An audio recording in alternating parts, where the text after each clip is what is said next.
In the lush rainforests of Australia, birds roost in the low branches and amble across the forest floor, enjoying the shade and tropical fruits. But the jungle isn't theirs alone. A dingo is prowling in the shadows, and fruit won't satisfy his appetite. The birds flee to safety, all but the cassowary, who can't clear the ground on her puny wings. Instead, she attacks, sending the dingo running for cover with one swipe of her razor-sharp toe claws.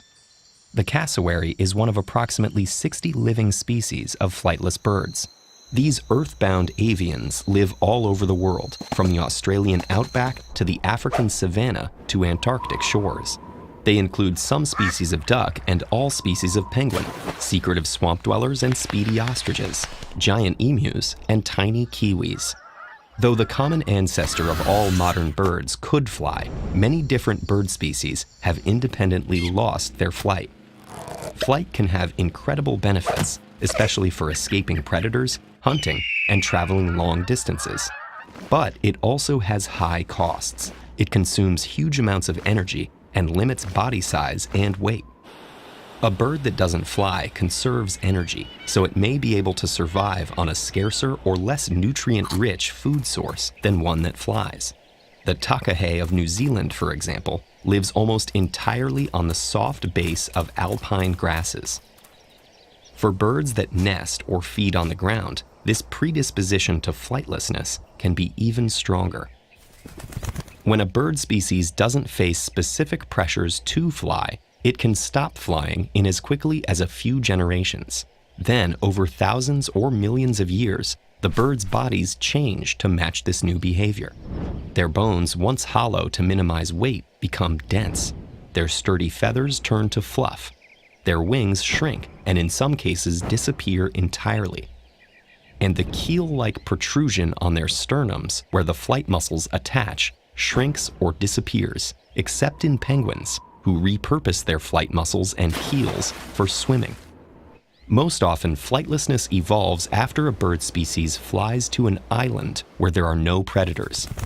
As long as these predator-free circumstances last, the birds thrive, but they are vulnerable to changes in their environment. For instance, human settlers bring dogs, cats, and stowaway rodents to islands. These animals often prey on flightless birds and can drive them to extinction. In New Zealand, stoats introduced by European settlers have threatened many native species of flightless bird.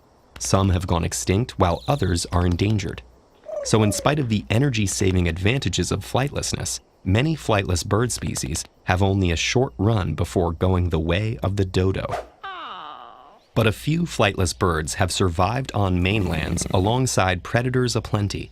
Unlike most small flightless species that come and go quickly, these giants have been flightless for tens of millions of years. Their ancestors appeared around the same time as the first small mammals, and they were probably able to survive because they were evolving and growing at the same time as their mammalian predators. Most of these birds, like emus and ostriches, ballooned in size, weighing hundreds of pounds more than wings can lift.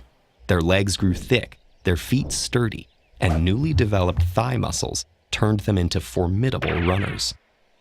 Though they no longer use them to fly, many of these birds repurpose their wings for other means.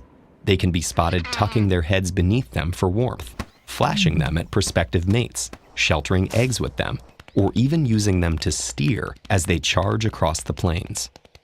They may be flightless, but they're still winging it.